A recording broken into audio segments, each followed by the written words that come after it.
What's up, everybody? This is Jeff Needs Sports. This is the Off the Ball Network, and this is the Week 11 NFL Power Rankings.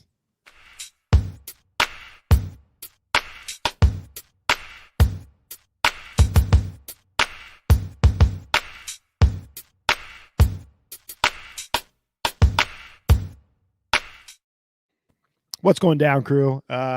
This is I come up with the power rankings, but I take the input of the Off the Ball Network. And tonight I've got three of the Off the Ball Network superstars, I like to call them. I got Chris LeBon from Off the Ball Network, president. I've got Mo from Up in Flames. Anybody that's listened to my show knows Mo from Up in Flames, former VP. And I got Kenneth Cottrell. He is our senior editor. He's from the Shooter Shoot Pod and a million other things. If you think my power rankings are hard, this guy does the NBA power rankings. I have no idea how he does it with an 82-game season. So anyway, we're here to talk about the NFL power rankings that I put out.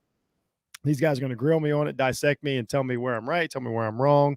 That's where we're starting. So, gentlemen, how are you tonight? I'm good. Well, I'm doing well. Okay. Mo, I go first. Yeah, I was waiting for him. Like, so he's the president. He seemed like he was there's waiting. levels. There's levels like to he was this. waiting. Like, should I go? I was waiting to see who interrupted me first. You know, Wasn't me. You know what? That's the old like leave a tissue on the ground and walk down the hallway and see who picks it up trick. Man. No, but seriously, it's like, so you guys, I put these power rankings out. I was running a little behind this week. This is Wednesday night if you're listening. So I just put them out at maybe less than an hour ago. You guys haven't had a lot of time to digest it. I like doing this because it gives me a chance to explain why some teams are where they are and some teams aren't where they should be. So I kind of like doing this show. So without further ado, I'm going to put the graphic up on the screen. If you're listening, we will go through them kind of step by step here through the quadrants. So I do mine in 4 quadrants. As you know, I've got the contenders this week. 9 through 16 is the clock is ticking, which is basically like you're still in it, but you've obviously got something that's not going right, and you probably need to fix it. We're at week 10. You might need to come up with something. On 17 through 24 this week, I've got never say never, which is essentially some of the teams are rising.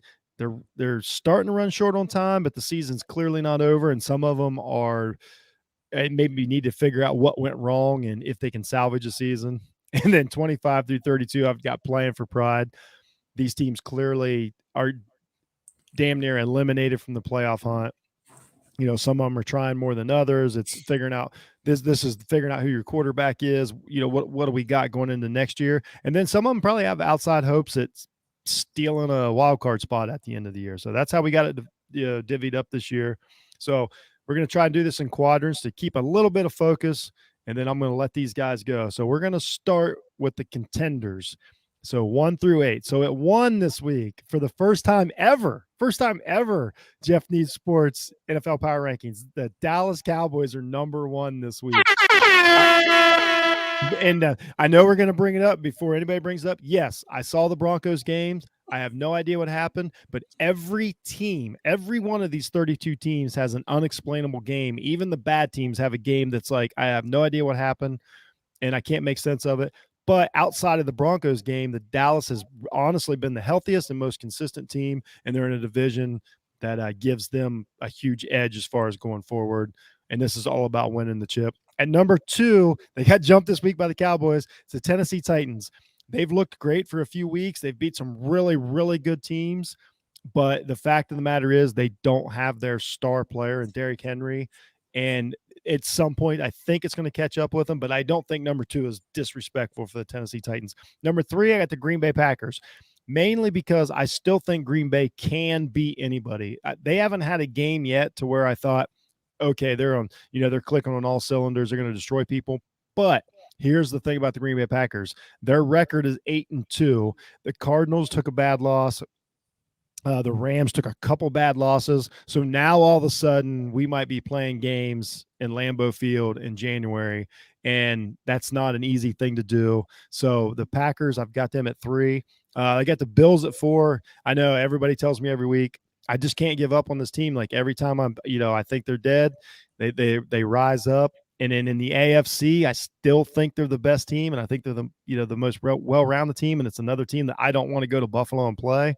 So I still have the Bills at 4. I got the Cardinals at 5. They're on a bit of a slide. They got a problem at quarterback, injury-wise. So I don't know what to do with the Cardinals right now. They're kind of in limbo.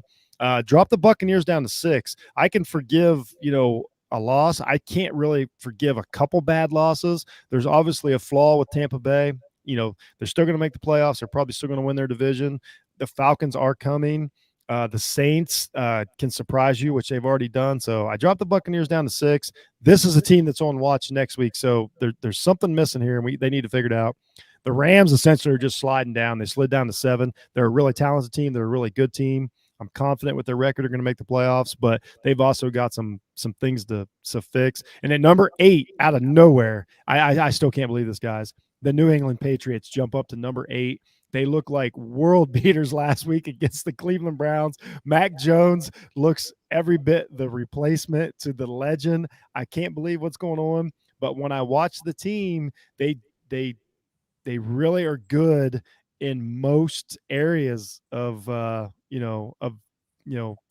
game. So the Patriots sneak into 8 because their division's terrible too. Like the Jets and Miami aren't gonna trip them up anymore. The fact of the matter is they shouldn't have lost to Miami. This team could be a lot better, and it had a chance to beat the Cowboys. This team could easily be 8-2. So the Patriots, against my better judgment, they're at 8 this week. All right, so that was the top 8. So now you guys decide what order you want to go in, and I'll take your questions.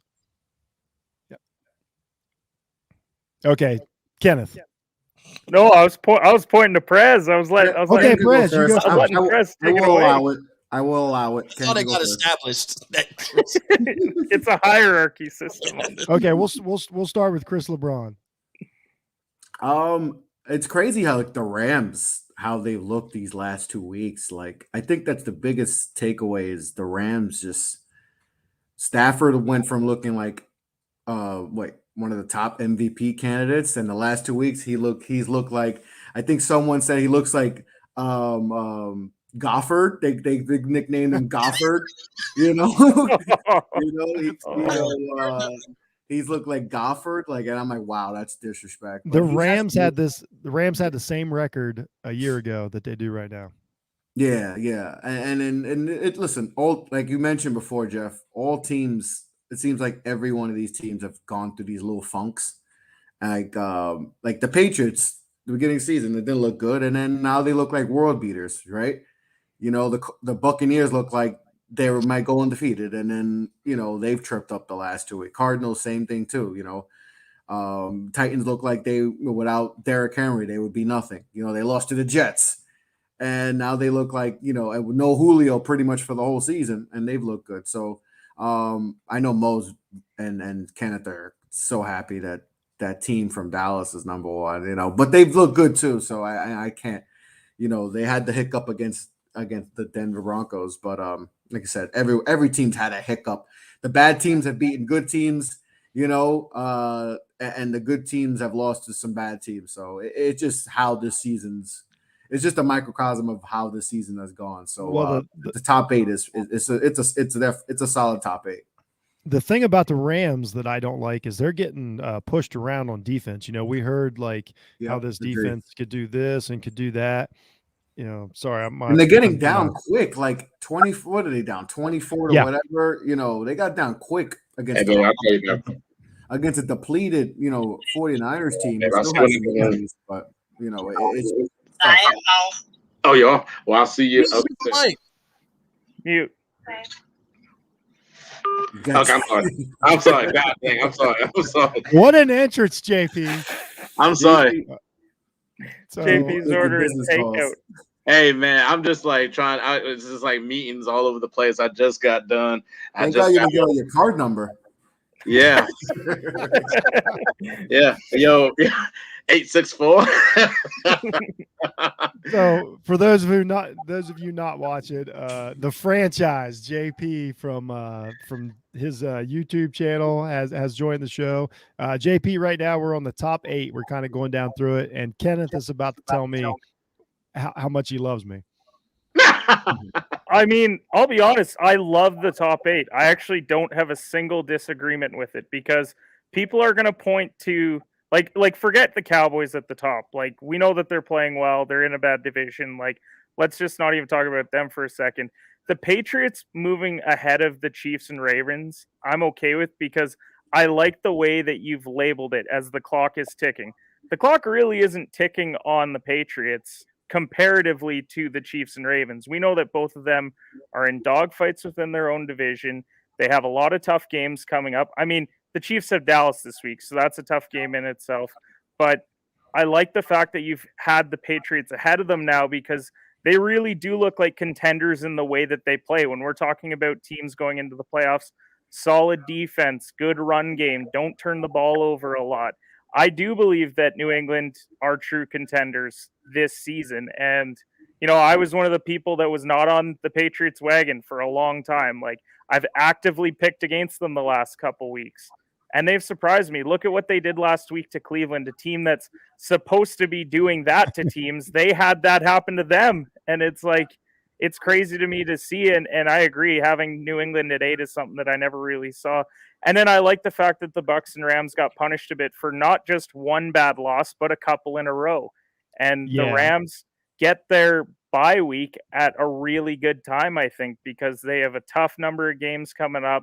You've got time to kind of get OBJ settled into the system. We know that Robert Woods is done for the year, so you can figure out some ways to use him. He wasn't in the game a lot on Monday night, so I think that the bye week came at a really good time for them. And the rest of the teams, as you said, they've had their hiccups. Everyone gets one.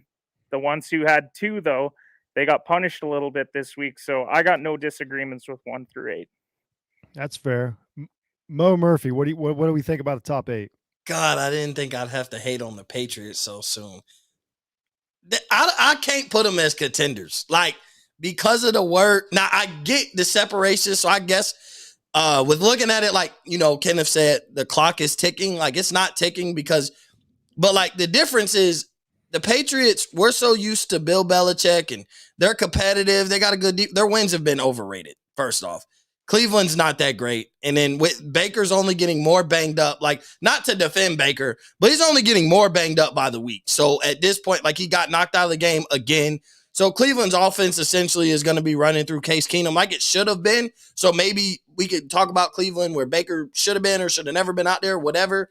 The Chargers have been a team, like, those are their 2 key wins up to this point. The Chargers, we know, have been up and down. I mean, you know, last week when the Vikings played the Chargers, I felt like it was a battle of both of the 2 most overrated teams in the NFL. You convinced me how good – people are trying to convince me how good both teams are, and then they get credit for losing games that they shouldn't have lost or close losses or whatever. But, I mean, it's kind of been a year where I guess we're giving credit to a lot of teams for losing close games. Like, we still hold on. You don't, but people still hold on to the fact that the Vikings are a good team. People still hold on to the Chargers are a really good team and want to put them closer to that contender spot or whatever.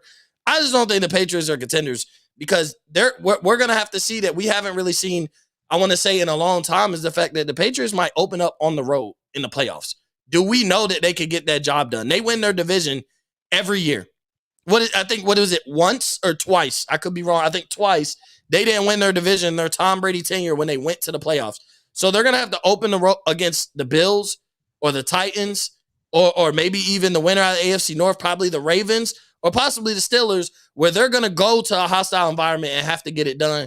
And depending on what these other teams do, they could have to, have their first 2 playoff games be road games. I don't think the Patriots are built to win those kind of games to say contenders, but you also have 5 NFC teams in there, and we know 2 of those teams are going to have to play each other in the first round. Exactly. No, it is weird how stacked it is. It's a lot of, and I don't like to do that, but it's just the way it works out. Look, I cannot get myself to put the Saints above the Raiders or vice versa.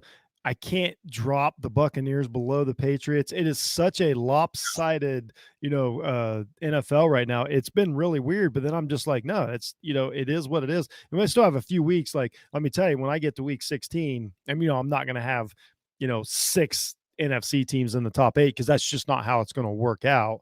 But it is weird right now. And it's one of these things where I look at a team like the Patriots and I'm like, okay, I know they're not the 8th best team. And then I start looking and I'm like, well, I don't know. I've just seen the Ravens get thrashed by a couple of average teams.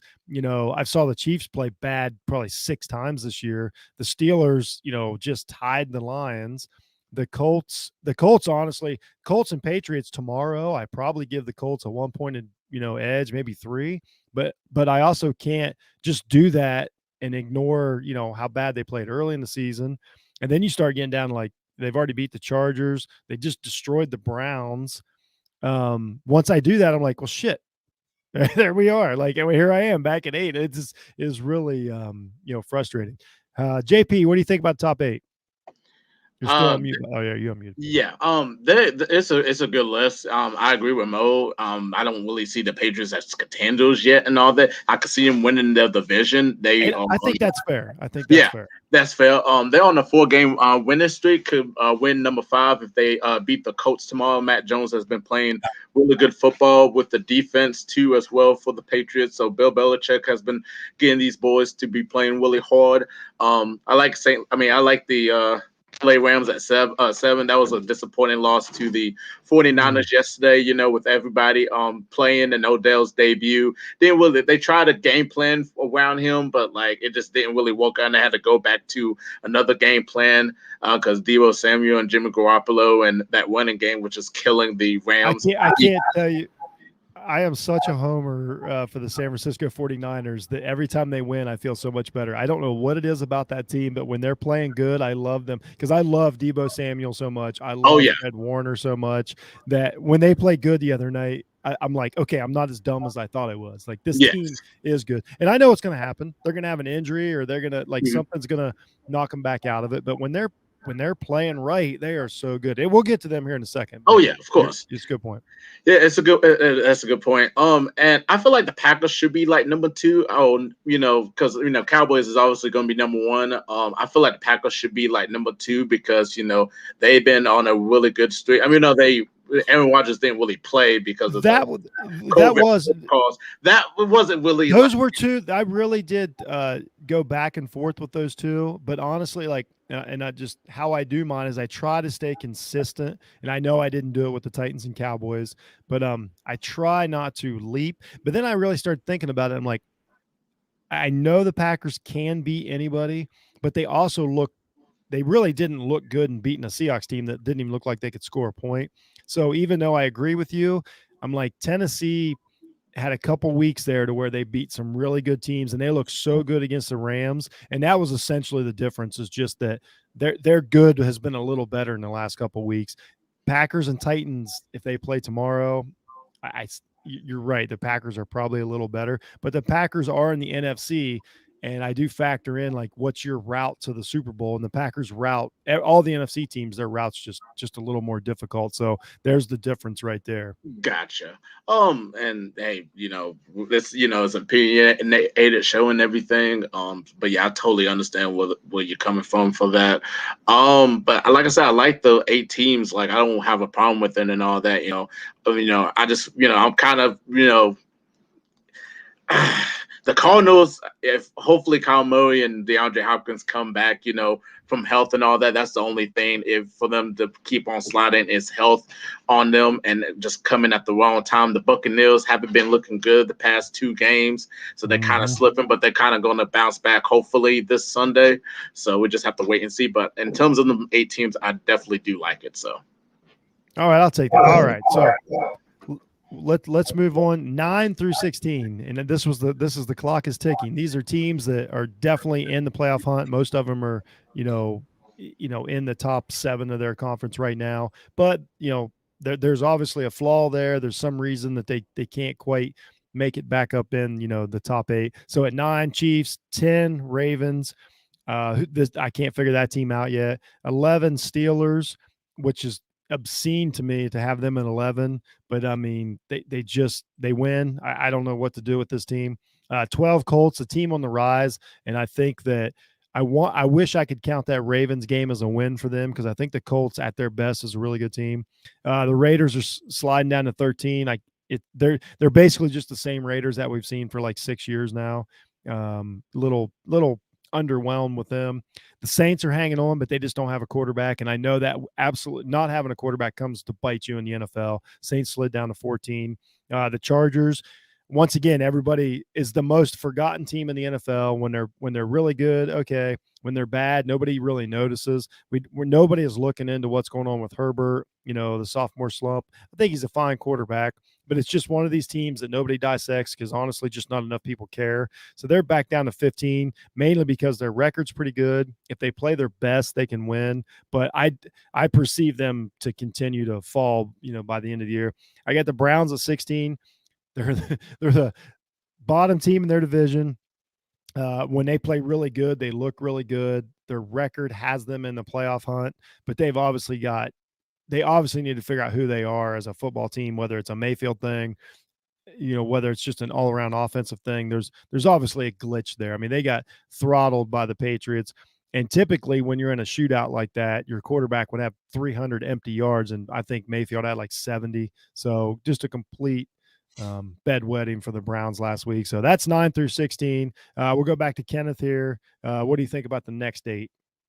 Agree 100% on 9-10 because I think had the Chiefs looked better in some of their victories over the last number of weeks, minus the Raiders because they blew them out, and if the Ravens hadn't lost on Thursday night, we could be talking about them, the position up. But as of right now, I see why the clock is ticking on them. Yeah, the Steelers is a really weird team because they keep winning games or tying, I guess, against Detroit, which was one of the funnier games to watch just because neither team wanted to win, so they were like, okay, we'll tie then. But I mean, Pitt, when they have Big Ben, haven't looked that bad. Just pointed out the Steelers stayed there because all the teams below them lost. Yeah. Oh, for sure.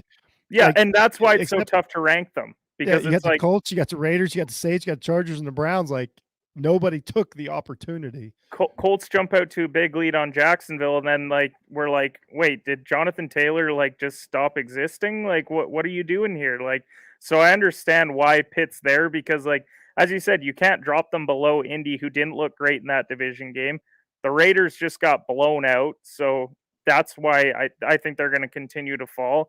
The Saints lose to the Titans. They don't have a starting QB that looks really good right now, so it's a team with a lot of question marks. And then you've got the Chargers and Browns, who over the last number of weeks have really struggled. So they're the same. Really, team. where else do you where do you put the Steelers besides above those teams? Because we know that their defense is good. We know Najee Harris is having a great year. We know they have some weapons there. So I think they're appropriately rated. And I like the fact that you gave the Colts some love.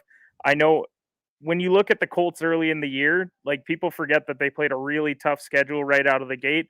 They knew that if they got to a certain point of the year, then they would kind of have that gravy train of games because you get Jacksonville twice, you get Houston twice. Take advantage of those later in the year. We could be talking about them sneaking into the playoff picture. Oh yeah, I jumped the Colts way up. I mean, they were in the last 8, not too long ago, but they're in great position now. We knew this was going to happen. You're right, Kenneth. This is exactly the position the Colts wanted to be in. They can rattle off. They should wind up with 9-7, possibly, 10-7, possibly a 9-8 but I think 10-7 is realistic, and I think they should get in the playoffs. Mo Murphy, what do you think of the next 9? That doesn't matter. I mean, your Cowboys, we know we'll destroy them all. But let's lower yourself for a minute to the other to the peasants of the NFL. Yeah, if you don't mind. So I actually have a prediction with one of your teams. They're rated right for now. In 2 weeks, they will find themselves in your final 8. And I don't know where they will find themselves in your final 8. They'll be the winningest team in that final 8, but they'll be there. The Raiders. The next 2 games is the Cincinnati Bengals and the Dallas Cowboys. They are not going to be favored. And they're not going to be favored. Cincinnati's a 1-point favorite, I think, right now. So it might even turn even. You never know. And then they're going to play Dallas on Thanksgiving. I don't know if the Raiders come out of that 1-1. And of course, I'm not going to project that they come out of that 2-0. So I think the most likely, the best case is they beat the Bengals so that they can afford to lose in your power rankings and not drop to where I think they will. But I think they come out 0-2. And so I think they make that drop to playing for pride. I mean, you'll watch them lose 3 games in a row, blown out by the Chiefs. Who knows if the Bengals are looking to bounce back, like off a bye week? Who knows how they look? And then you're talking about who knows if they get blown out by Dallas, because we do assume that Dallas is clearly the better team. So who knows if they get blown out on Thanksgiving? But Thursday games are always tricky with two teams that played Sunday, so we never know also what could happen. And then I like Dak on Thanksgiving though. Yeah, I do too, but I think the Raiders could drop off like big time to the point you just start. They're with Washington and Chicago, Miami, and they might be the winningest team in that. Like that might be the first time this year that you'll have a 5. You might drop the Broncos too, but that you'll have a 5-win team in there. But it's very possible. 3-game skid is hard to say that they're even in the never say never after that, especially this late. I'm not all in on the Chiefs yet. I am, but I'm not, because I say that this game against the Cowboys is the declaration of the Chiefs are back crowd. So, like, for me, I would have the Ravens over the Chiefs. It's tough to say I still would have the Steelers, because prior to that tie against Detroit, I would have had the Steelers over the Chiefs, but it's tough to put a team ahead of the Chiefs after looking so good, and the Steelers tied with the Lions. So I'm good, but I still would have the Ravens. And it's just flip-flop. I know it's not the biggest deal, but I think like the Chiefs are at the top of clock is ticking. But if they lose this game to Dallas, yes, they still have a shot because the AFC West isn't the greatest. But they're going to be in that middle. They're going to be right where the Raiders and Saints are. They might be in 13 or 14 if they lose this game. Where if Dallas loses, which is why I say like, and me and Ken talked about it, but there's only pressure on one side, because if Dallas loses in your rankings, they drop from 1 to 5 at the worst. Probably, yeah. And that's like worst case scenario. They're in the top 5 as opposed to being considered the best team. But I think the Chiefs have to prove themselves against the Cowboys. And it's about Dallas is a really good team. Raiders are on the wrong side of falling off. They barely beat the Giants. Like in their win streak, they haven't looked good. They look bad against an Aaron Rodgers-less, Green Bay. Their offense couldn't score. So it's like they finally put it all together and look great. But this is just a Raiders team that can't spend, they have a countdown of how many days it's been since they've stayed out of the headlines, and they haven't reached a week. Like they're about to reach a week now, essentially. But so I'm just not all in on the Chiefs yet. I love the Chiefs, and I've said people don't count them out. But I think as far as like if they're going to make that jump, I think they have to beat the Cowboys. Or I don't know.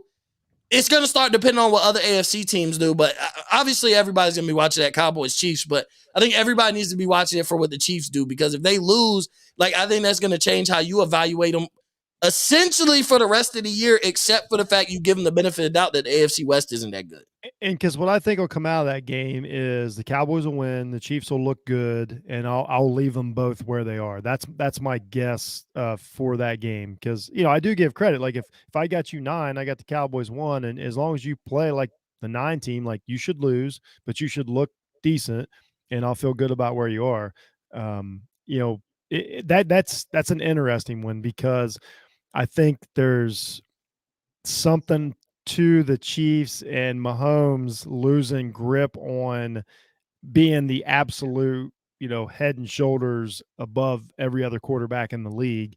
And he's going up against the guy who, honestly, like, I know we talk about him a lot, but Dak's had a wonderful season. He might be the best, start to finish quarterback in the league right now. And, that's, I think that Mahomes cares about stuff like that. So just as a game, I'm very interested, but that's more for CU Sunday. So, yeah. JP. All right, man. 9 through 16. Yeah, me and Mo's kind of clicking today. That's just kind of interesting here. So I said, the Raiders, like I always said that they're an accident waiting to happen. And since they've been losing a couple games in the road and stuff, and now they got, Dallas and Cincinnati. Yeah, they might go into that bottom 8 and all that. So I just knew they would. I just knew, because everybody was hyping them up like, oh, they're going to be such a great team this year. They played out well. They started out fire with Derek Carr going in and was one of the MVP candidates, and they just went downhill from there. And we don't want to talk about everything that happened off the court and everything off the field. So, yeah, they're just not looking good right now. The Chiefs, I'm not sold on them yet either, just because even though they blew out the Raiders and everything, I'm still not sold. like Mo said, that Cowboys game, if they do beat the Cowboys, that could solidify them. That can get them into that top 8 possibly.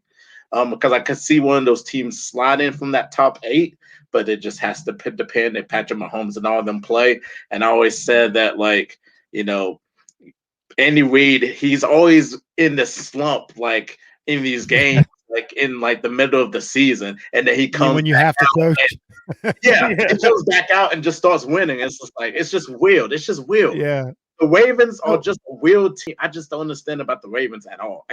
Me neither. The Ravens are flawed. Lamar has pulled them through the season, but he is also part of the reason. They're a flawed team. I think I would say that the Ravens are the best or the worst of the top 10, honestly. Just and most of it's injuries. I mean, if they have Dobbins this year, this a completely different team, but they don't. You know, these are things that happens. Just like I think the Titans, not having Henry will catch up. The Ravens are just depleted. They're dragging their way through it. They're well coached. I mean, they're in fine position, but I watch them, week in and week out, and they have flaws that it's just there's nothing they can do about. Sometimes this just happens. I don't know how. But also the Bengals and Browns and the Steelers also do too. So if they fight their way into the playoffs and they can kind of figure it out, I give this version of Lamar Jackson a shot in the playoffs if they can get to that point. Let's talk real quick. I won't spend all night on it, but I'm curious. This has been a polarizing team all year. We've talked about them all year nonstop for honestly, like they don't deserve it. I want to know which direction. I've got the Browns at 16 right now. So essentially I've got them right in the middle of the NFL. I want to know from you guys which direction you think they're going to go for their remaining 7 games of the season. So we'll start with Kenneth. Everybody wants to talk about the Cleveland Browns and Mayfield. Which direction do you think the Browns are going to the rest of the season? Because 2 weeks ago they looked great. Last week they looked one of the worst teams in the league. I think they're going to go back up. I think once Hunt is back in a couple weeks, Chubb coming back as well, because we know that's what the offense is. Baker may not realize what it is still yet, but like that's what makes them go. Like it's exactly what New England does. They run the ball a ton. If Baker can just make those Mac Jones throws, then they're going to be fine. But I do think that they're going to figure it out. I think when you miss 2 running backs, the quality of Kareem Hunt and Nick Chubb, because Hunt could start for 25 other teams. Like, he really is that good. But I do think Cleveland's going to figure it out. I think they have the playmakers on defense. Finally having Ward back. I know he didn't look great last week, but I think you give him a little bit more time, he's going to figure it out. So I do think Cleveland's going to figure it out, but it's also because I think the Bengals are going to start slipping, because I think they played over their heads a little bit early on. And I think even the Steelers might start to slip a little bit as well. Mo, which direction's Cleveland going? Down, but not far. I mean, they're at 16, so they're on that borderline of clock is ticking and never say never. I think they'll trend down, but they won't meet 1 or 2 spots. But 1 or 2 spots can make the difference. After the Lions this week, they have the Lions. After that, they got the Ravens twice, the Raiders, the Packers, the Steelers, and the Bengals. Ooh. That's kind of a gauntlet when you talk about that's teams tough. you play, when you play them, and what all these teams, the projection. Bengals might be playing for a playoff spot. Steelers might be playing for a playoff spot, possibly winning the division. We know the Ravens are going to be playing to win the division.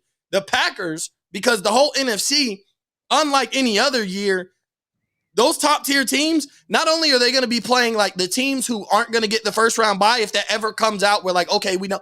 They're also going to be playing to duck the 4th seed in the NFC. So we know the Packers are going to be playing hard because none of these NFC teams are going to want to be the 4th seed to have to play either the Cardinals or the Rams in the first round. So I think you're going to see starters for these top 5 teams play all year long, all season, unless week 18 is a blowout. So I think they'll trend down 1 or 2 spots, but that's really about it. They got a tough schedule, but they're going to be coming back healthy. But I think in order to do that, you might have to play Case Keenum possibly for the rest of the year. Like, if you even have a thought that Baker's your guy for the future, and we can critique them all day long about thinking that, but if you even have that thought, then you got to roll with Case Keenum for the rest of the year. You talking about this man?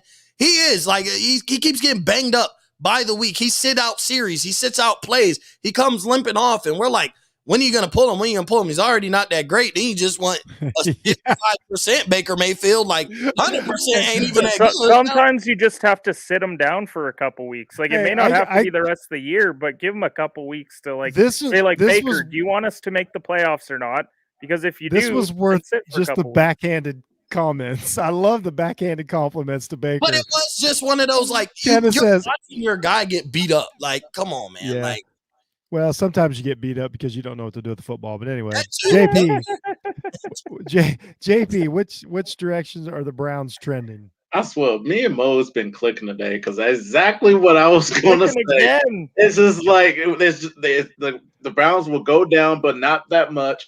Kareem Hunt and Nick Chubb going to be coming back, obviously, and everything. Without them, Baker ain't going to do anything, and plus he's banged up. Why not start Case Keenum and keep Baker Mayfield off the field and everything until he's 100% healthy? I just don't get that. That defense got shredded by Matt Jones and that Patriots. Yeah. So, a lot of them teams are going to be looking at that film and figure out the ways to destroy that Cleveland Browns defense and all that. I'm pretty sure they're going to bounce back, though. Like I said, I don't trust Baker Mayfield 100%. So I was like, why not just get Case Keenum out there? A guy. Wait a minute. JP, what percentage do you trust Baker Mayfield? If it's not 100, what is it? Probably like 2%. So okay. Just 2%. Percentage isn't high. Yeah, really not high right now. Yeah. I would put Case Keenum in, and at least he has experience, winning playoff games and going into the NFC Championship with my Vikings and everything. And he's a pretty serviceable quarterback. But is he as rambunctious? Because I'm telling you, Baker's rambunctious out there. Really does a lot. He does a lot of caring. And Jeff, I just want to ask you something real quick. I know this is so off topic, but I've been wanting to ask you, and it's not even about the Power Rangers, but it's about Baker Mayfield. Should Baker Mayfield have taken a page out of Teddy Bridgewater's book when he didn't hit Darius Slay on that interception or fumble? Yes, absolutely. I said, Teddy, everybody's like, oh, what is he doing? I said, he's being smart. He's doing what any starting quarterback should think about doing, where Baker would have laid the hit, and that's why his shoulder is where it's at anyway. And the injury with TJ Watt was because he was out there flailing around like, no, just Tom Brady, just lay down, take the sack, curl up with the ball like it's a little baby you're trying to protect and not ruin your season instead of out there flailing around with your hands. A quarterback should never have his hands above his head at any point in the game. Like any point in the game, do you want your shoulders in that position? You're exactly right. And I would think you would rather have your quarterback healthy for the rest of the season than battling what they're battling and the money and blah, blah, blah. But absolutely. I called it that week that Baker, that's what I said. Like he's so worried about, he gets tackled on the sidelines and coming back in and getting the crowd revved up. Like, no, you're not a middle linebacker. Your job's a quarterback. Your job is to fall down, don't get hurt. And you should be, while your teammates, why OBJ should be celebrating and touchdowns or tackling a soccer net, you ought to be, looking at your, the iPad or whatever, the Surface, and you ought to be talking to your teammates like all that extra time. I've always said that about Baker Mayfield. Like he knows he's on camera at all times. He got a little bit of Russell Wilson in him. He wants a little bit of tough guy role too much, though, because like, he wants to be liked in the likable way. Is like, well, he's tough, he's gritty. Yep. Especially in Cleveland. Little man syndrome. Let me tell you, short white quarterback playing the tough guy role in Cleveland, Ohio works. Like he knows he knows his. If he was in Dallas, he wouldn't be like, look what they did to Dak. Dak was playing great for 3 years. And they're like, I don't know. I think we need to get rid of him because he's not Troy Aikman. He's in the perfect city, for his talent level. So anyway, I'm just in the Baker Mayfield show, but that's why I didn't even hit the I love tackling a soccer net. That was my favorite comment from them. Yeah. Anyway, the next 16 won't take as long, I promise. So that was fun though. So I think the Browns are trending down because of because that I don't think they, just like Ken has said, I think the one player on the field that doesn't understand what this team is Baker. Yeah. He seems too, for a guy that's in his fourth year, and we all talked about, is he a franchise quarterback? He seems too complacent in these losses. Like, I understand that, jumping up and yelling and patting the guys on the back is awesome, but I need you to fight back on the field. Mac Jones is out there like after the game, a rookie quarterback just shredded your team, and he's out there laughing because he was not under duress. He wasn't getting beat up, and you're fighting tooth and nail and getting beat up in your fourth year, and you get 70 some yards. That's what you gave back. So I just think that they're on different pages of what they need right now. I think that Stefanski would take Kirk Cousins tomorrow if he could. I think if Kirk Cousins goes to Cleveland tomorrow, they make the playoffs. So anyway, 17 through 24. 17 the Bengals. They didn't move. They had a bye week. It's funny in the NFL, like when a team has a bye week, you forget they exist. But the Bengals have had a decent season, a couple bad losses. They're at 17. Vikings jump up to 18. They finally win a game that they obviously should win. But I just, Vikings, you guys have said it a million times. We don't know what to do with the Vikings. They're just one of those teams. Panthers jump up to 19. Cam Newton's back, apparently. I get a lot of thoughts about that. That's a whole show. 20, the 49ers. 49ers finally look like the 49ers. They honestly, when you really look at it, aren't that far out of the seven, the 7 spot. If there was only 6 teams going to the NFC playoffs, I would count the 49ers out, but there's 7. They're in good shape. The Falcons are just they're 20. They're at 21. I think that's exactly how good they are.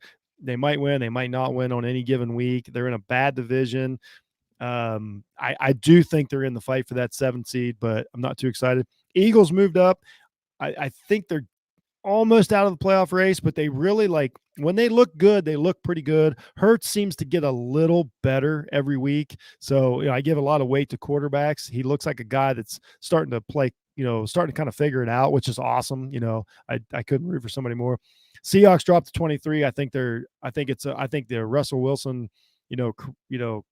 story in Seattle's almost over. The team just looks like they could care less. Like, everything just looks bad for Seattle right now. At no point this year have they fought their way out of this. And then I got the Broncos at 24. They're 5-5, which is a good record to be at 24. But when they look, I don't know how to explain it.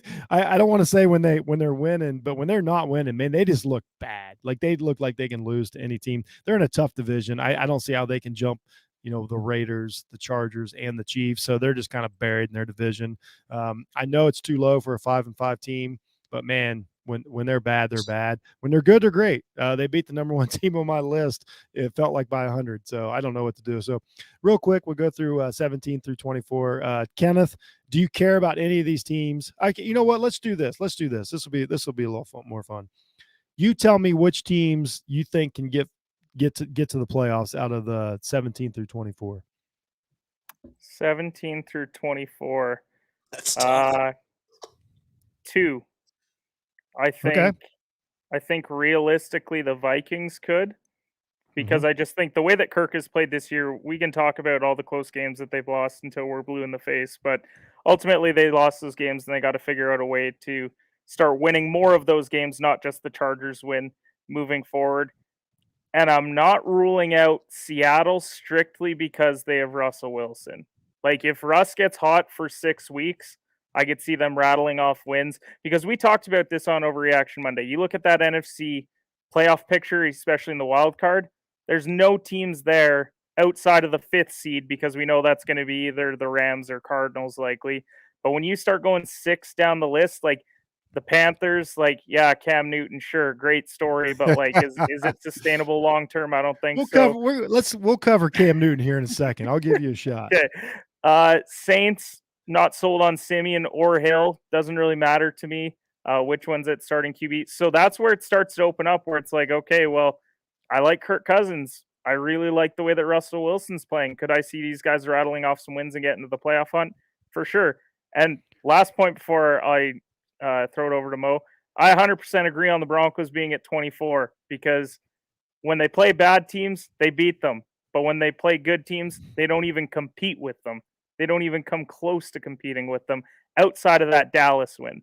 That's the only win on their schedule where you're like, okay, they beat a team better than them. Yeah, they wake up on Sunday and just decide to blow Dallas out one Sunday. I don't understand anything about that game. I'll be totally honest with you. I mean this. There's a few games. The Cowboys Broncos is number one. That Packers New Orleans game week 1. What was the Bills other one? Jags got to be up there. Jags. Yeah, Bills. I literally, I swear, I just threw them out. There's nothing to learn from them. They don't make any sense. They didn't expose any flaws. It's just one of these days to where, like, I think Dallas is like, we're playing the Broncos. Y'all want to go hit up the Strip District the night before. I have no explanation for. It's one thing to lose. Like, I can understand losing the game. Yeah. But the Cowboys not being able to score, none of that makes any sense. No. None of that makes any sense. So I literally just threw those games out. Denver's just been riding off their first 3 weeks. Like, remember when they were 3-0 and we were all like, damn, Denver's 3-0. And then they're like, oh, wait, they played teams with the combined 0-9 records. That's probably why they're 3-0. Then what do? They go play the Ravens. They get run out of the building. Literally, because at the very end when they had to get that 100 yards and that whole BS that they had in that game. But anytime Denver plays a team that they should beat, they'll beat them. But then, like, they don't even compete with. Yeah, I know this team isn't like they need to like burn everything and start over, but they're a bad team. They're going to wind up, be like, wow, like next year we'll go, the Broncos had a pretty good season. I just don't think it's going to matter in the end. Mo, what do you think of 17 through 24? Who's anybody making the playoffs out of this team? I'm going to say the Vikings. And when I say that, though, I'm going to say that real lightly. And I'm going to say why. And I'm going to say why. Because for a team that can't win close games, then their schedule is that's terrible for the rest of the schedule for a team that can't win close games. They play the Packers this week. They got the 49ers. Okay, the 0-2 possibly. I'm not saying it, but could we see them losing to the 49ers and Packers? Yes. Now they lost 2 in a row. They're 4-7. Okay, give me against the Lions. We would hope. I would say the Vikings aren't going to dud like the Steelers did against the Lions. Now they're 5-7. They play the Steelers. Like, we don't know. They're beating the Steelers, right? Game. We would assume, I mean, it's at home too, so we would assume, but you don't know. Like, that's a toss-up game, and the Vikings lose games that they're not supposed to. Then they play the Bears on the road. I get it. The Bears aren't good, but Soldier Field in December could be crazy conditions. Minnesota's a dome team. Fair enough. They're not I understand, but they're a dome team, so they're not used to playing in bad weather. December, Soldier Field gets kind of crazy. Then they play the Rams, then they play the Packers, and then they close out at home with the Bears. It's a weird schedule. That's a tough schedule for a team that can't close out close games. Like, we were excited that they finally did it versus the Chargers, but you have a bunch of teams who, outside of the Bears and the Lions, are all going to be playing for playoff spots. So, yes, I say that with a grain of salt, because if they continue their trend, they lose majority of those games and they wind up with a below 500 record. But if they can figure it out and build off this win against the Chargers, then they'll win a couple of those games. One of those games hopefully turn meaningless. They take advantage of. But it'll be nice to see that Vikings 49ers next week will actually matter, because especially if both of them win this week, that Vikings 49ers. That's a big game. That's why with Minnesota, we talked about the fact that the Cooper Rush game is going to come back to bite them, and the missed field goal against Arizona could come back to bite them. Oh, yeah. When you name all those the games, Bengals too, like you name all these like games that they should have won, where they could be 7-2 best case scenario, and then you got Green Bay twice, beat the Ravens. Chicago, they were thumping the Ravens. But then you see what they have left on their schedule, and you're like, damn. So now they have to figure it out against these teams when they should have figured it out early in the year. They're like the opposite of the Colts. Schedules. Like the Vikings have had, we kill them, but if you look, like, they've played the Bengals, who right now today I think would be a playoff team, but they played the Cardinals, the Browns, the Panthers, before the Panthers were off, but then they played the Cowboys, the Ravens, the Chargers, so they've had a tough schedule, and then it doesn't get any easier. So it's really, I've said it a million times. Schedules everything in the NFL. That's why Tampa Bay, the rest of their schedule, New England, their schedule is really favorable. So we got a question here from a viewer. Are the wild card teams in the AFC much better than the ones in the NFC? So we're in the wild card in the AFC, we're thinking Chiefs, Ravens, or Steelers, or Chargers, or Browns, or Bengals, possibly Patriots. So the AFC is deeper. And then when you're talking, NFC wild card teams, we just talked about, the Vikings, the Saints, Panthers, the 49ers. but I don't know. Wild card's going to be the Rams. Possibly. The Rams and NFC 1 through 5 is really strong. It does feel like the NFC is top heavy and the AFC is better at wild card. So. Whereas, because when you look at 6 and 7 in the NFC, you're like, okay, are they really going in and beating like Tampa, Green Bay, whatever NFC West team on the road? Probably not. You could see it in the AFC though, because you're I could absolutely see Buffalo, the Browns or Chargers beating Buffalo, Baltimore. Like you get Indy in there. Like it's a weird situation. No, I'll just say this: like we won't get too sidetracked, but if somebody told me the Indianapolis Colts were going to go to the Super Bowl, in my head I could rationalize that. Like I honestly could in the AFC. Yep. So that's a great question. I appreciate that. So, JP, 17 through 24. Any of those teams stand out to you as far as like making the playoffs or making a late run? JP's not high on Minnesota. It's tough for Minnesota, but at the same time, I would say Cook Cousins played really good on the road. Dalvin Cook, if he stays, I don't think we argue that Minnesota's a good team. Yeah, I just think they're just perplexed. I would just say that they're like on the border of good and battle. They do have a tough schedule. It'd be really impressive if they beat the Packers this Sunday, but I don't think they would and all that. But like I said, Cook Cousins plays really well in away games than home games. And like I said, Dalvin Cook got to stay healthy. The defense, we kind of got shredded. We should have beat the Ravens, but I don't want to talk more into that because our defense was kind of just lopsided and everything. And just health is just killing the Vikings. But I could see them could make a run in the playoffs.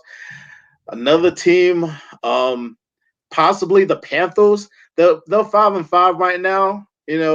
Cam Newton. I was going to say, are you guys ready to do the Cam Newton thing? Do we want to do it now? He's not back. He's not back. That's why I said, okay, back. Conversation over. He's not back unless Jeff differs. But at the same time, they're in a pretty good position, though. I'm just looking at the schedule that they have and all that. They got some pretty winnable games, except for the Bucs. So, but and Cam's going to be we say except for the Bucs, but we've seen the Buccaneers lose. Yeah, exactly. Of course. They have a chance. They really do have a chance. Like I say, CMC got to stay healthy. DJ Moore, Oh God. Yeah, that's what I'm saying. Don't even get me started on CMC this year. Like he just never stays healthy. He just never stays healthy. Off-brand Marshall Falk. Yeah. I think to the point of Carolina, I think, and this is a lot of pressure on a Cam Newton who's going to have his first start or whatever, but I think the vital part to Carolina is they have to win the next 3 games. They have to. Essentially, they have to go on a 4-game win streak. They beat the Cardinals, and then they have to win the next 3 games. They play Washington, they play Miami, they play Atlanta. After that, their last 4 games, Buffalo, Bucks twice, in New Orleans. Yeah. Like you're going to be playing against Tom Brady twice, the Bills on the road. So you're going to be in Buffalo. You're going to play, Tom Brady twice in a position where it might matter. They're already going to have the division secure, but at the same time, like they're going to be fight. I don't want to be that 4th seed. I got to win. So I jump ahead of the Packers or the Cardinals, Rams, or Cowboys. We don't know. And then you also play the Saints, which that game could matter for both teams because they could both be playing for that 7th wild card spot. So I think the Panthers, to secure to really feel safe, I think they need to win the next 3 games. And I think that's a lot to ask for the Panthers. Let's just do this for a second. I would imagine you guys covered it on Couch Coach Live's Overreaction Monday this week. But let me just I want to dig into Cam Newton just a little bit. First of all, when he says I'm back and he's playing for the Panthers, my thing was no. The Panthers really, really wanted you to be. They gave you all this money and really, really, really wanted you to be their quarterback. You just wouldn't do it. You weren't good enough to do it. You were hurt all the time. They had to let you go because you just couldn't play quarterback. So, he's got this narrative like I'm back, and I'm like, like, no, you're not back. Like, this is what you're supposed to do. Second, I think Cam Newton, this is the role he should be in. I honestly think he should be a 10 to 12 snap a game, kind of a quote unquote wildcat quarterback. I think that's when he's the most effective, and then let somebody else do the game managing, because he's not a game manager. That's never been Cam I don't Newton. think PJ Walker can do it though. Like that's kind of the problem. Yeah, but I think PJ can do it, and not Cam's going to get hurt. If Cam's a starting quarterback, he's going to get hurt. Like, we all know what's going to happen here. It's going to be one of these nagging injuries. As soon as he realizes like what he's got to do to, like, get him across the finish line, I got to do this, I got to do that. I got to try and eke out a 13-7 football game. That's not Cam. It's just the truth. That's why he couldn't stay in New England, because he just doesn't want to be a part of that plan. He wants to be this dynamic. He wants to be a pickup game quarterback. If you're shuffling the teams tomorrow and he's your quarterback, you got a really good chance to win down the stretch. I've just seen enough from Cam that it's just not there. Like, if he was going to do this, he could have done it the last 2 years when he was on a good team, and he didn't. Like, he had fun last week and all the shouting and all that, but his emotions are just too high and low. We all know how this is going to end. I have zero faith in Cam Newton as a starting quarterback. I think Walker's the starter, and let Cam do, because I think Cam would love to be a highly paid backup quarterback that scores. I mean, he would probably score 2 touchdowns a game, as a sub package. And I think that, I know the NFL doesn't do that, because you have to have starter. You have to have a starting quarterback. It's silly. I think if they would, use a sub package for Cam Newton, I think would be their best chance. They will not do it. He'll start, he'll throw his interceptions, he'll get hit a couple too many times. In 2 weeks from now, in the third quarter, he's going to be limping around. He's going to have a nagging hip or ankle or whatever it's going to be. He's going to be given the weird press conferences. I don't care what anybody says. When he loses, he does not bring the same energy he does when he wins. We all know that. No, he never has. I was on Cam's side for years, and finally I was like, no, I'm done. Like, don't come to the podium making all these jokes and how much fun it is, because you scored 2 touchdowns on a 5-5 team. And then last year, when I see you on a 5-5 team, but you're the starting quarterback and they have a chance to make the playoffs, you got your head down, like nobody can hear what you're saying. You're making excuses. So that's what I want to say about Cam Newton. And can I just say, I'm not going to let him get away with the fact he referred to himself as Moses. Okay, like in his post-game press conference, Moses. I'm going to tell you what he told us. The man told us that he read the Bible. And the story that he read prior to the game was that Jesus was talking to Moses, and they were in the desert. We're in Arizona. We're in the desert. That's exactly what he said. He said, like, referred to the story that Jesus was talking to Moses in the desert, and then he said, and look where we're at.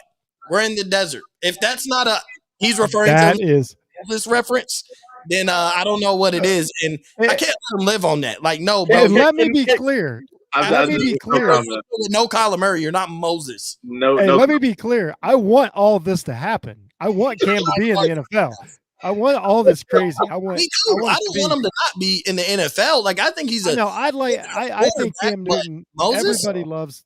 The guys that play with him love him. I have nothing personally against Cam Newton, but I can't talk out both sides of my mouth. And if I'm going to badmouth Baker Mayfield, I got to badmouth Cam Newton. I can't. You know what I mean? Like, Moses. That's great. He got to humble himself. Cam got to humble himself. Moses, and he said he was in the desert. And it's crazy that I'm surprised that Cam, because like we see this, and I guess but you see it in the NBA. Like Carmelo Anthony, some of these other guys, Dwight Howard, that had their humbling experiences, and then they came back and were grateful. They were grateful with where they're at. They weren't the same head cases. They just got down, put their head down, and played ball. And then here goes Cam Newton. The minute, like, bro, don't overvalue your 2 5-yard, your 3-yard, and your 5-yard touchdowns as like a sign for us to be worried about Cam Newton. You come back and you tell us you're Moses. Well, like when Carmelo and Dwight had their humbling experience, they're just like, at this point, I'm thankful I'm still in the league. I'm still thankful a team services. And Cam's like, you come in with the crazy hair, then you and Robbie Anderson come in together. When did y'all get clicked tight? It's not like he was your former teammate or anything, but whatever. Then y'all come in and you guys are the Island Boys now. You know, you guys are the black version of the Island Boys, Carolina Boys. Everybody wanted to call them, but Wait a minute, you telling me the Island Boys ain't black? yeah, that's what I'm telling you. Breaking news. That's what I'm telling you. But then you got you got to be humbled. Like everybody else had their humbled experiences, and here comes Cam Newton. Like, Moses Newton. You know how you can tell that Cam's not playing good too? Because you see his chewing gum about 50 times on the sidelines because he's got it just hanging out of his mouth when he's not playing well. That's like classic Cam Newton. Like if he's chewing on the gum, he's enjoying it. He's having a good time. You see that gum out of his mouth, they're probably down 21-0, and he's a big reason why. He's just overvaluing his 2, under 5-yard touchdowns. Yeah. He's playfully say Moses, if like Carolina went to the playoffs and you rattled off like 6 wins, like whatever, like okay, like that's funny, like haha, Cam. Moses, but Moses after 10. One game against Kyler Murray and DeAndre Hopkins lists Arizona. Yeah, okay. I was gonna say backups, and you won. Like, give me a break. As you said, humble yourself, calm down. If you rattle off 4 in a row, I can get with it. I'll laugh like, haha, you said you're Moses, but we know the Bills are about to smack you. Like, you got Tom twice. That's Jesus on the other side. So good luck, Moses. Like, Cam is going to be a WWE counsel. I don't know. Oh, yeah. Tom. So, we got another quick question, but before that, I swear we'll buzz through it. That was fun. I'm so glad that I didn't. I'm so glad I made that decision because my wife is so tired of hearing me go on and on about Cam Newton. And once again, I like the guy as a personality. I really do. I'm not one of those people that's like, he doesn't do it the right way. I don't care what way he does it. Cam Newton's good for football. I just don't know if he's a good quarterback. If it makes any sense. So let's do that was great. 25 through 32 football team. They make it to 25 after a great win over Tampa Bay. It was a legit great win. Like it wasn't a fluke. Like they toughed it out. Great drive by Heineke. That's a case to where a quarterback is just doing the little things he can do to hope his team gets a win. Bears were idle. They actually dropped to 26. The Bears they're an experiment this year. We all know they're not making playoffs. Dolphins had one of the best victories of the season over the Ravens. It makes no sense. Their defense looked like the 85 Bears. It was incredible. They jumped up to 27. That won't hold up to is still not the guy. I don't care. He hit a wide open wheel route. Like I'm not giving to whatever 80 million in a couple years because he hit the wheel route. Like, okay, good job. But like, I'm just saying, like, this is how you wind up in a Baker Mayfield situation. Jaguars are the Jaguars. Another loss. Giants Giants are in limbo. They're a team that just a franchise in limbo. Like, what do we do? Like, guys are starting to get older. We don't have enough good young guys, blah, blah, blah. We lose a lot of games. Like, they are really in bad shape. The Lions, hard-fought tie. They're not going to go 0-17 this year, which is impressive. They can still go 0-16 again. They're really not a horrible team. Goff is starting to come back down to, golf land. But they fought it out. Could have easily won the game. Could have easily lost the game. No, but the Lions aren't good. Jets, the rookie quarterback's having troubles. It's on to next season with the Jets. I don't see this team winning another game the rest of the year. And the Texans are literally just a dumpster fire. They don't have a quarterback, injuries, no direction for next season. I can't even name a player on the Texans that I'm like, okay, let's pin the future on this guy. That's why they're always at 32 when people ask me. I think they're in the worst shape of any franchise in the NFL. So that's 25 through 32. We'll go through it real quick because I can't imagine there's a lot of thoughts. Let's think of a question here. Here we go. Can any of the teams 25 through 32 finish the season in the next quadrant up? Yes. Yeah. The Dolphins. All right, go ahead, Mo. The Dolphins. The Dolphins. Really? The Dolphins have a favorable schedule. Sometimes one good win, you can build off it. Sometimes it was just an anomaly, especially this year. We've seen that. And they go lose a game they're supposed to, but they have the Jets, the Panthers, the Giants, the Jets again. They'll beat That's the right. Saints, the Titans, and then they close out with the Patriots. It's possible the Titans may not, depending on what they do, they may not even be playing starters for more than the first half against the Dolphins that game. Well, I got news for you. The Dolphins don't have starters either. I mean, and then the Patriots game, like if the Patriots game means nothing, if they already have, if their spot is set, which is possible, and I'm not saying it will be, but there's not if their spot is set. But even with tiebreakers, like fifth seed could be fifth seed for the Patriots, win or lose. And so essentially, I don't think Bill Belichick. I see what you're saying. You're saying the Dolphins. Schedule. Their last 2 games are against teams who may sit players, may not. I got you. But then they play the Jets twice. They got the Panthers.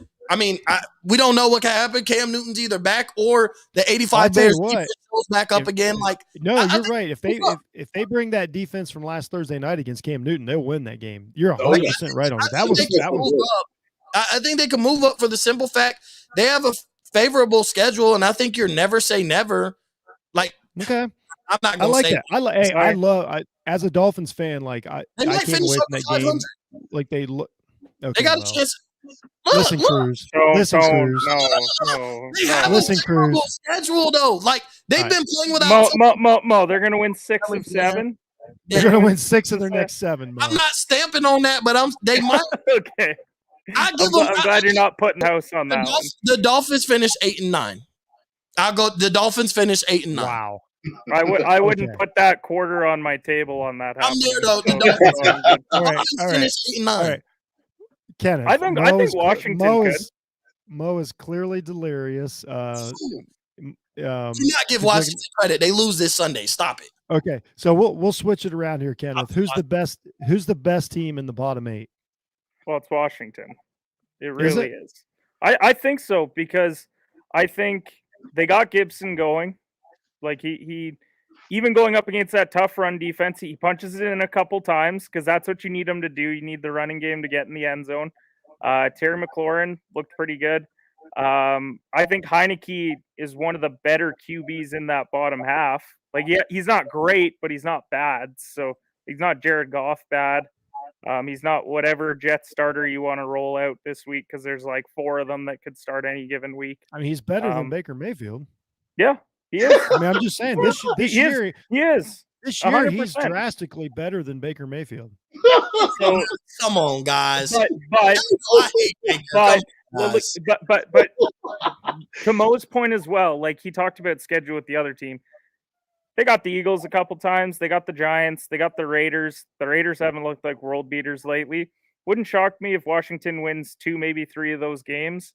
Gives them an opportunity to move up. I also don't have a lot of faith in some of the teams above them. Like I don't have a lot of faith in Denver. Don't have a lot of faith in Atlanta, especially after how they looked on Sunday. They're probably about to get smacked by the Patriots tomorrow too. So there's teams above them that, like, I think Washington's defense also finally did something on Sunday against Tampa Bay. Like they're not the top 3 defense that we thought that they were going to be this year, but they finally didn't give up like 30 points. So like shout out to them for finally like looking like they are a football team because we were questioning that for a couple weeks. So here's a quick question for the young guys. When we refer to defenses, are we to the point to where we should start referring to defenses like really good ones as the 2000 Ravens instead of the 85 Bears? Like, has it been so long that we need to update? I say 85 Bears on my own show. Still stick with 85 Bears? Yeah. Okay. Yeah, because I mean, that's how legendary they are. By the way, underrated defense, 86 Giants. 86 Giants. Yes, the linebacker core. Mm-hmm. Yeah, and I'm telling you what, the 88-90 Philadelphia Eagles is honestly the best defense I've ever seen in my life. Jerome Brown. And whenever I talk about bad defenses, I say any defense Peyton Manning played with for like 10 years. So that's like my bad defense that I go to. Or a defense that Tony Romo played with. That's another fun one to do as well. All right, JP, the best team in the bottom 8. I want to say Washington, but then losing Chase Young to a torn ACL the rest of the season, that kind of hurts on that defensive end. You know, Antonio Gibson did get it going, Taylor Heineke, but they're one of those teams that they will win like a meaningful game, but then they just start having this crazy spiral of just losing these games, a couple games in a row. So I don't really trust myself in the football team. the Dolphins, I would say, probably be the best. Even though the schedule is kind of, is terrible, but like they got some meaningful weapons and all that, and I can see them. And they lost a couple games that's close, but like, that was very impressive. The defense, because they don't have a quarterback. They don't have a quarterback. That's the only issue though. They got weapons around them because freaking the Texans cannot trade Deshaun Watson to Miami. It just still pisses me off. But anyways, we're not going to talk about that though. But yeah, I think that's Deshaun's fault if we're being honest. Yeah, but the Dolphins are pretty much the best team, I think. Just like the defense had played really well against the Ravens too. That was an impressive victory and all that. No, that was really impressive. Like I love that kid Holland. Like he is my favorite player in the NFL right now. God, yes. I wanted him in Dallas. I wanted him in Dallas so bad. Safety. I'm a sucker for safeties. Yes. My goodness. Yeah. I wanted him so bad. Oh, I'm sorry, Mo. You only got the defensive player of the year. Yeah. Like I was talking about in like the second round. All we have is first place. Let Jeff have 27 for a second here. Yeah. I'm sorry. I can't have an undersized safety. I'll trade. You know what? I'll trade you straight up right now. I'll still take Parsons. I'll take him. Well, then give me Howard Jones and Holland. I'll give you. So, yeah. But so my thing is, we talk about the Dolphins don't have a quarterback. We said neither does Washington football team. Taylor Heineke is on the bench next year, while either Russell Wilson. I never said Washington. I never said he was starting next year. I said that his QB. They have of those bottom 8 teams, I think he's in the top half of those bottom 8 teams as far as QB goes. Oh, yeah. I mean, those are also the teams with the worst quarterbacks in the league at this point. Well, yeah. But even some of the QBs above them. And this might be a little – well, actually, Daniel Jones is the best quarterback of this bottom 8 teams. Oh, yeah, of course, yes. Right now. Yes. It's Daniel Jones. As far as improvement goes, who's trending upward – it would be Justin Fields because he's getting better each week. Outside that's not the argument though. Right now though, thank God. Yeah, Justin Fields is the best quarterback in these bottom 8. Daniel Jones is the best quarterback. I take him over any of these guys. I take Daniel Jones on Washington, and they'd be a little bit better team than having Taylor Heineke. But even with their loss, they lost Chase Young, like JP said, and they do play the Cowboys twice. You said we don't know. The Eagles are like, yeah, they could win, they could not, but the Eagles have looked good at times and really bad at times, just like Washington. Washington finally had a good game, but I think after this we'll find out if it's an anomaly. They play the Panthers. Like the Panthers played really well. Both teams played really well. I'm telling you right now, this is a Cam Newton loss. Like if I this is a Washington win. This is exactly the game that he loses. I'm putting money on Washington this weekend. You think yeah. 100%. Because Washington's going to play a football game, and Cam is going to be Young is out like that. To me, that Antonio Gibson did not get the run game going. He got in the end zone twice. That's what I said. On goal line, no, he ran for 3 yards per carry. Like he's still welcome to the you can't run on Tampa club. Did Chase Young only have like a sack and a half? Like why are we talking about him like he's a world beater? Presence on the field though is. Even with Aaron Donald, like his stats aren't all. I'm not saying he's Aaron Donald, but Aaron Donald's stats aren't always. He doesn't lead the league. Wait, that was wait a minute.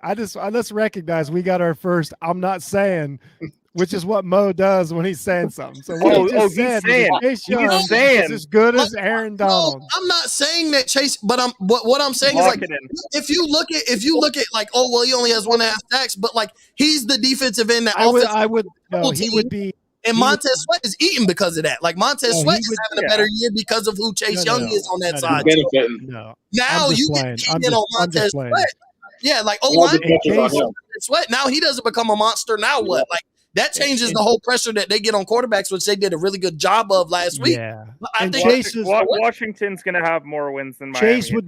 Chase would be huge against Cam Newton starting. Honestly, like I totally agree with that. He's a good football player. With Cam not being able to go on either side, like with Cam having to escape the pocket and really have a guy who at this point both defensive ends are probably just as fast as Cam. Not a knock on Cam, just the evolution of defensive ends in football. Yeah.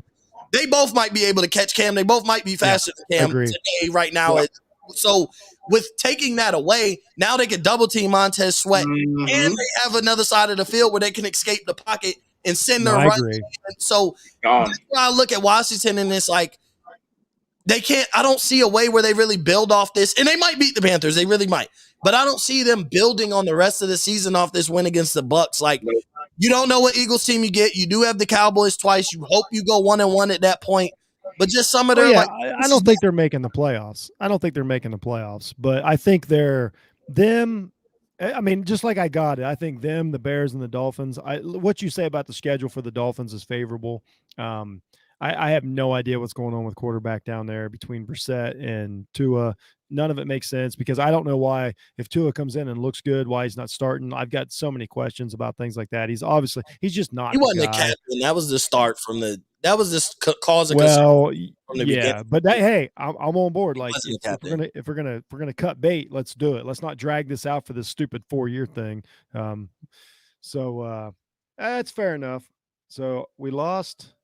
We lost JP. He's got important stuff to do, but everybody go check out JP's YouTube page. You can find him the Off the Ball Network YouTube page as well. We want to thank him for coming on. I want to thank both you gentlemen for coming on. This was awesome. I haven't done this in a few weeks, but when I do it, I dig this show. We learn a lot, and it's therapeutic for me. I haven't lost my mind completely either. Like I just have bought into the. I think the Dolphins are a decent team. First off, they've underwhelmed, yes, but that roster is not a bad roster. Like that roster, they had expectations coming into the season. They didn't have that for no reason. Like, I mean, we didn't. But I'm just saying, like, when you look at the bottom 8 teams, like when I focus on that, they are just as good as Washington, just as good. You know, oh no, I think so too. I don't think you're wrong. That they would be the better team to have, especially with favorable schedule. Like they would trend upward towards the end of the season.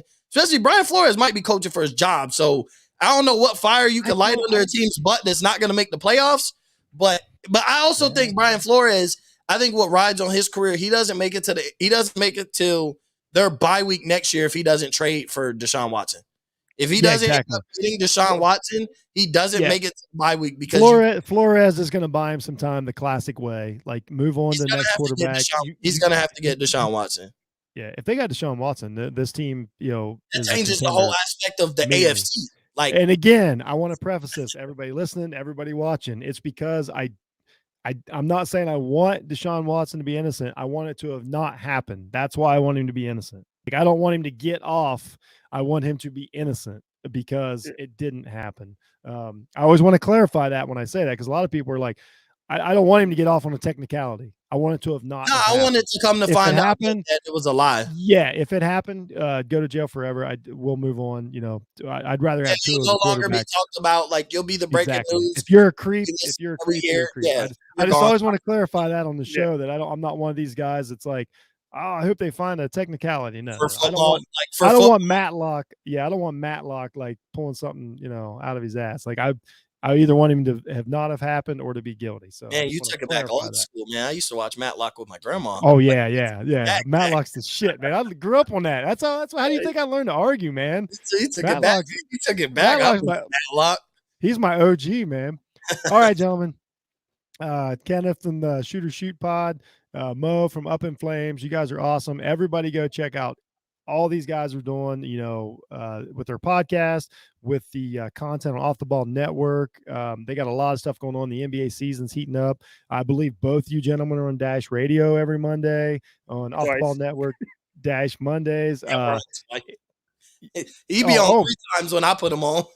Oh man, no, it's great. So once again, thank you guys for being on. This is Jeff Needs Sports, part of the Off the Ball Network. Go subscribe to everything we do, listen, all the interaction. I think everybody that watched and interacted tonight, it makes it a great time. Thanks JP. Thanks Prez. He had to cut out early. I always appreciate, chopping it up with them. So that being said, this was Jeff Needs Sports. This was Off the Ball Network. We will see you soon and have a great week, everyone.